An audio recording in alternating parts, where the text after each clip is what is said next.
Fireworks may be a quintessential part of 4th of July celebrations, but a local fire department is urging people to be cautious when handling them.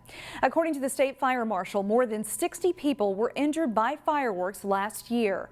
The Maple Grove Fire Department shows us just how easy it is for things to get out of hand. Here's reporter Sonia Goins. Lots of folks enjoy watching the skies light up for the 4th of July. But if you're setting off fireworks yourself, you could get more than you bargained for. We want to show how flammable even the legal ones can be for dried grass or other landscaping. The Maple Grove Fire Department showed us just how quickly a fire can start. We are using some fireworks that are legal in Minnesota. For the demonstration, they lit a legal firework and put it next to some shredded paper. Watch what happens next. Sparks fly, then after about a minute, the nearby paper catches fire. This could be the same thing if it was any dry material that is near your fireworks. You want to keep them away from anything that could possibly start on fire. Fireworks contain gunpowder, sulfur, and charcoal, which can send embers flying. Even though they may be legal in the state, they're not necessarily safe, or they can still cause injuries and they can cause fires. Sparklers are a favorite among children. It's almost like giving a child a blowtorch to play with. But they too can cause injuries. Roughly 30% of all injuries each year are caused by sparklers. So these wood sparklers can go anywhere from 1,200 to 2,000 degrees. Experts say if you want all the oohs and ahs of fireworks, leave it to the professionals. We just recommend that people go to those big events and watch the professional shows for the big aerial explosions and things like that. In Maple Grove, Sonia Goins, CCX News.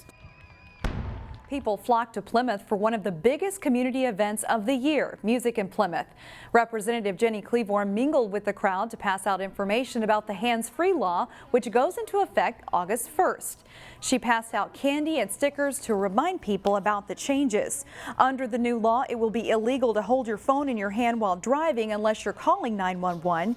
You can still use your phone using voice commands and GPS. A local youngster dealing with serious heart problems received an uplifting gift this week. Thanks to Make-A-Wish Minnesota, she's on her way to a very magical place. Here's Eric Nelson. We are getting prepared to do a special wish reveal for Leilani.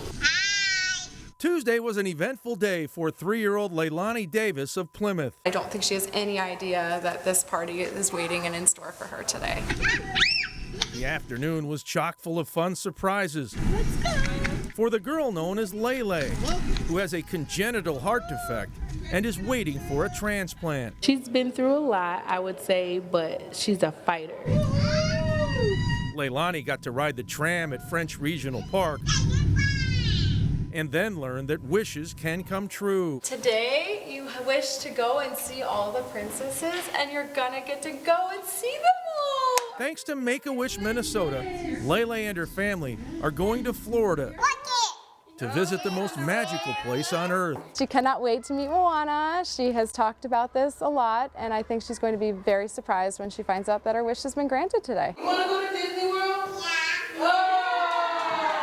Leilani's never been out of town before because she can't fly. In 3 years, Leilani has proven to be resilient. After her first surgery when she was 6 months, she actually flatlined twice and got brought back to life within 45 minutes.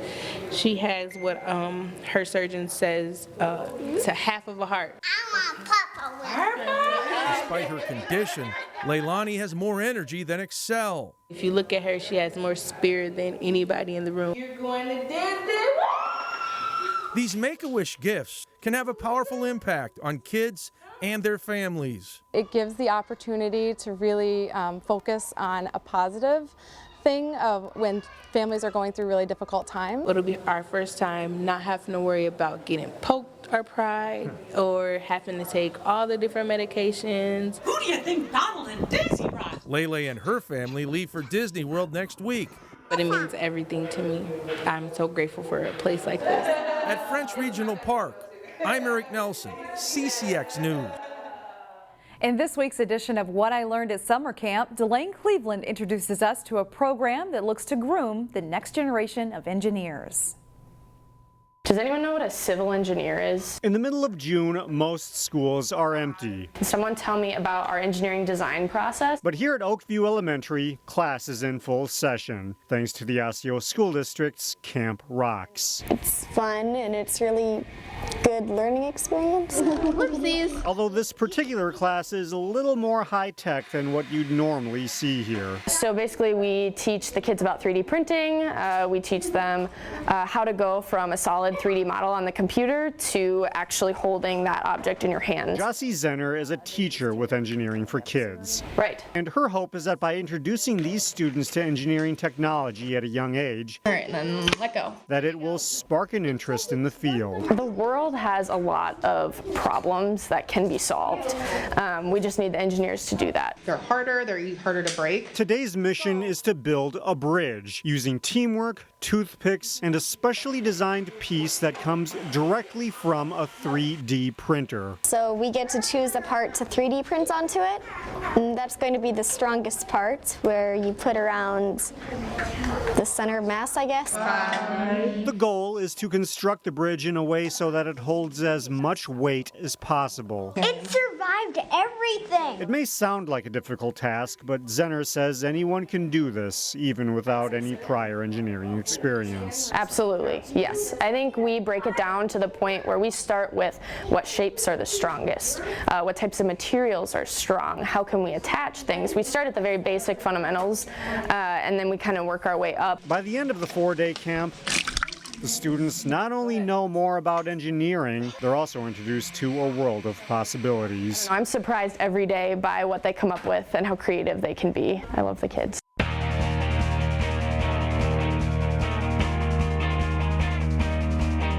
Many of the state's best high school-age boys golfers gathered in the West Metro Tuesday. It was the opening round of the Minnesota Golf Association's State Junior Boys Championship. Pioneer Creek in Maple Plain, the site. Kurt Lambert of Rush Creek tees off here. Maple Grove High School golfer Nate Adams with a nice approach on the 12th hole. He 2-putts for par on his way to a first-round 69, 3 under par to tie for second. Tyler Burkham of Edinburgh, USA knocks down the birdie putt on the 18th hole here. Burkham shoots a 2-over 74 on day one. His high school teammate at Maple Grove, Peyton Miller of Rush Creek, sinks the short putt on 18 on his way to a first-round 75. Seth Tricker of Brookview, a Hopkins High School player, taps in the par putt on the 12th hole as he cards a 4-over 76 in the first round. Weston Julie of Edinburgh and Maple Grove High School cards an 80 for his first 18 holes. Lambert rolls home a 10-footer for par on 12 and cards an 81. The tournament wrapped up Wednesday afternoon.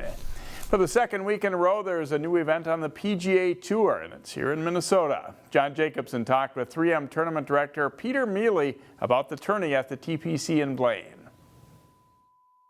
It's exciting. I think, you work 51 weeks for this 1 week, and nice to have the sun shining today, so it's always a pleasant day when the sun shines. The 3M Championship, the Champions Tour event, was here for many years, and I know a lot of changes have been made, lengthened, toughened up for the tour players. Are you happy with the way the course is setting up right now?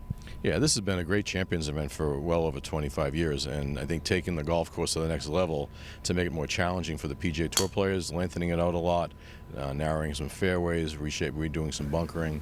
I think it's going to make it a fun golf course and add a little more challenge for the tour players. For fans who have been out here before, what's different from their perspective, fan experience? I think it's going to be similar in that you can get up close to the players, which is the great thing about this sport. We have a fan village this year, which is a lot of interactive things up there, food options with food trucks and Shake Shack and a few other things. So there's a great opportunity to sample some craft beers from the local area. So I think there's a lot more to do than just come out and watch golf. Are you happy with the field you've got? You never know exactly who's going to commit with a new tour date. Yeah, the field's great. I think it came together really nicely, and I think with a new event it is a challenge because the players like to go back to where they're familiar and they know they like the golf course, they like the area, and so to have this kind of a field quality is a tribute to Hollis really and his recruiting of getting these guys up here this year. Minnesotans deserve a PGA Tour event every year, an annual event, and that's what this is, and we're just hoping they come out and support it so we can just support them back. Have you heard from many Minnesota golf fans who've been up here around them to have a regular tour stop for the first time in 50 years here? Yeah, I think early indications of the level of enthusiasm and excitement came when we do it at our volunteer recruiting, where the Champions event had maybe 900 to 1,000 volunteers, and we needed twice that. And we were able to close off our volunteer recruiting in mid-April. So that showed to me a lot of excitement and enthusiasm for the event coming in.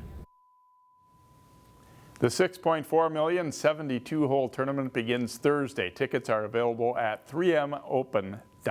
Back to you, Shannon. All right, thanks, Jay.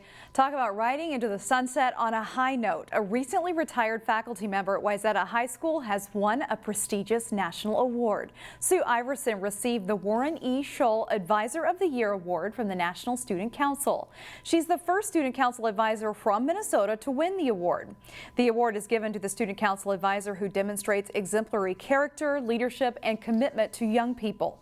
Iverson worked at Wayzata High School since 1986 until retiring this past school year. She was the school student council advisor and gifted and talented coordinator, and she also worked as a math teacher and dance coach. High water levels due to all of the rain have created some interesting nature sights. As we go to break, here's the view around Crystal Lake in Robbinsdale.